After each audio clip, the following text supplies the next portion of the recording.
औज़ुबिल्लाहि मिनश्शैतानिर्रजीम बिस्मिल्लाहिर्रहमानिर्रहीम अस्सलामु अलैकुम वरहमतुल्लाहि वबरकातुहू।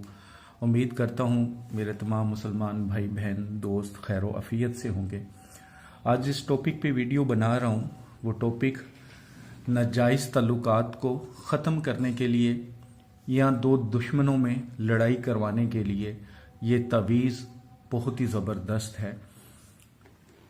अगर किसी का रिश्ता तोड़ना है, ख़त्म करना है, तो ये यकीन होना चाहिए आपको और आपको पता होना चाहिए कि ये नाजायज़ ताल्लुक़ है। किसी का जायज़ ताल्लुक़ तोड़ने के लिए आप ये तवीज़ नहीं बनाएंगे। जैसा कि कुछ औरतों को होता है जी, मेरा खामन जो है अपनी बहन को भी छोड़ दे, अपनी माँ को भी छोड़ दे, तो उनको तोड़ने के लिए नहीं कर सकते। इसी तरह कुछ नंदों को या सास को होता है ये अपनी बीवी को छोड़ दे, तो उसके लिए भी अमल नहीं कर सकते। यानी कि कोई भी जायज़ रिश्ता है उसको तोड़ने के लिए आप ये नहीं अमल कर सकते। अगर कोई मियाँ बीवी हैं उनको तोड़ने के लिए नहीं कर सकते। कोई लड़की किसी से सच्ची मोहब्बत करती है, निकाह करना चाहती है, लड़का भी निकाह करना चाहता है और उनका तल्लक जायज़ है, तो उनको तोड़ने के लिए भी नहीं कर सकते। हाँ, अलबत्ता कोई भी, चाहे मर्द का मर्द के साथ, औरत का औरत के साथ या मर्द का औरत के साथ ताल्लुक़ है, नाजायज़ है, तो फिर आप ये अमल करें। इंशाअल्लाह ताला जिसके लिए करेंगे बफज़ल खुदा बहुत जल्द उनके दरमियान ऐसी नफ़रत पैदा होगी कि एक दूसरे की शक्ल नहीं देखेंगे। रूहानी इजाज़त के लिए जिन मेरे भाई बहनों ने अभी तक चैनल को सब्सक्राइब नहीं किया, सब्सक्राइब कर लें। अगर फॉलो करने वाला कोई अकाउंट है तो फॉलो कर लें और 41 टाइम दुरूद पाक पढ़ के कमेंट्स बॉक्स में इंशाअल्लाह लिख दें। रूहानी तौर पर इजाज़त है। ये जो तवीज़ आपके सामने है ये आप किसी भी दिन लिख सकते हैं। इसका कोई ख़ास दिन नहीं है, किसी भी टाइम लिख सकते हैं, कोई ख़ास टाइम भी नहीं है। बस आपने एक काम करना है कि जिन दो लोगों के दरमियान जुदाई करनी है उन दोनों में से एक का पहना हुआ कपड़ा आपके पास होना चाहिए। अगर आपका खामद है गलत रास्ते पे, दोस्त नाजायज़ तल्लुक़ में हैं, तो आपके घर में कपड़ा होगा। अगर आपके घर की कोई लड़की है, औरत है, या कुछ मेरे भाई ऐसे भी हैं जिनको ये पता होता है कि उनकी बीवी किसी गलत रास्ते पे चल पड़ी है, तो आपके पास उनका कपड़ा होना ज़रूरी है। दोनों में से एक का, चाहे मर्द का हो चाहे औरत का हो, इससे कोई फ़र्क नहीं पड़ता। एक बंदे का कपड़ा हो। ज़रूरी नहीं कि आप उसका कपड़ा ही ज़ाया कर दें, यानी कि कोई कपड़े ऐसे हैं, कभी कभार बुनियान भी होती है, या कोई थोड़ा सा कपड़ा चाहिए जिस पर यह तवीज़ लिखा जा सके। बस ये सिंपल सी बात है। तो आप कोई भी कलर का कपड़ा हो, रेशमी हो, सूती हो, कोई भी हो, कोई फ़र्क नहीं पड़ता। पैंट है, शर्ट है, फिर भी कोई इशू नहीं है। लेकिन ऐसा नहीं हो कि बहुत अच्छी तरह वो साफ़ किया हो, नहीं। जैसे हम आम कपड़े चेंज करते हैं, डेली कर लेते हैं 2 दिन बाद, तो जो कपड़ा वो चेंज करने के लिए उतारते हैं उनको धोना नहीं है, उसमें से कपड़ा लेना है।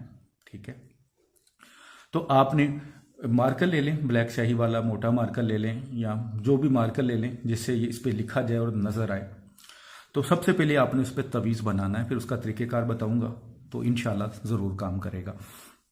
देखिए, सबसे पहले ये सवाद लिखा हुआ है, ठीक है, लंबा करके हे आगे बनाई हुई है, उसके नीचे भी ये सवाद लिखा हुआ है, फिर हे बनाई हुई है।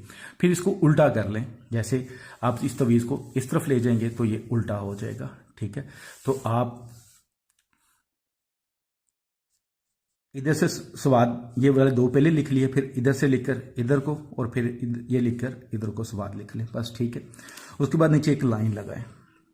उसके बाद आपने ये 8 लिखा हुआ है, 8, और स्पेस नहीं है। कितनी बार लिखा हुआ है? 1 2 3 4 5 6 7 8। ठीक है, ये 8 बार लिखा हुआ है, तो आपने 8 बार ही 8 लिख देना है। उसके बाद आइन लिखा हुआ है और ये फिर सवाद है। ठीक है, और ये फिर नीचे है, नीचे को डाली हुई है, तो आपने इसी तरह इसको लिख देना है। लेकिन ये ज़हन में रखिएगा ये 8 बार है, तो आपने 8 को 8 बार ही लिखना है, ज़्यादा नहीं लिखना या कम नहीं लिखना। उसके बाद उसी जगह नीचे नाम लिख दें जिसके दरमियान अलहदगी करवानी है, नाम बिन माँ का नाम। ठीक है, जिसके साथ अलहदगी करवानी है। फिर उसके बाद नफाक है, ये नून फे अलिफ काफ। ठीक है, उसके बाद जिसकी जो आपका अपना बंदा है या बंदी है उसका नाम, बिन माँ का नाम या नाम बिनते माँ का नाम। दूसरे लफ्ज़ों में किसी का भी नाम पहले लिख सकते हैं, कोई इशू नहीं है। दूसरा जगह पे दूसरे का नाम लिखें जिनके दरमियान करवानी है। चाहे औरत पहले लिख लें बाद में लिख लें, कोई मसला नहीं। लेकिन जब भी औरत का नाम लिखेंगे तो नाम बिनते माँ का नाम आएगा। ठीक है, अब जब बिनते लिखते हैं तो ऐसे लिखते हैं बिनते। ठीक है, इस तरह होता है बिनते। ठीक है, तो आपने ये तवीज़ लिख लेना है। लिखने के बाद आपने क्या करना है कि आग जला लें, चाहे गैस है, कोयले हैं, जिस तरह भी है। तो इस कपड़े को नियत तो कर ली आपने, लेकिन इसमें एक चीज़ का ख्याल रखना है कि ना आपने बिस्मिल्लाह लिखनी है ऊपर और ना कोई दुरूद पाक पढ़ना है। बस ऊपर रख दें और अल्लाह के हजूर दुआ करते रहें। कोई 2-4 मिनट में, 3-4 मिनट में ये राख बन जाएगा, बल्कि 1 मिनट में भी राख बन जाएगा। जब राख बन गया है तो राख को उठा के कहीं भी फेंक सकते हैं, फ्लश में भी फेंक सकते हैं।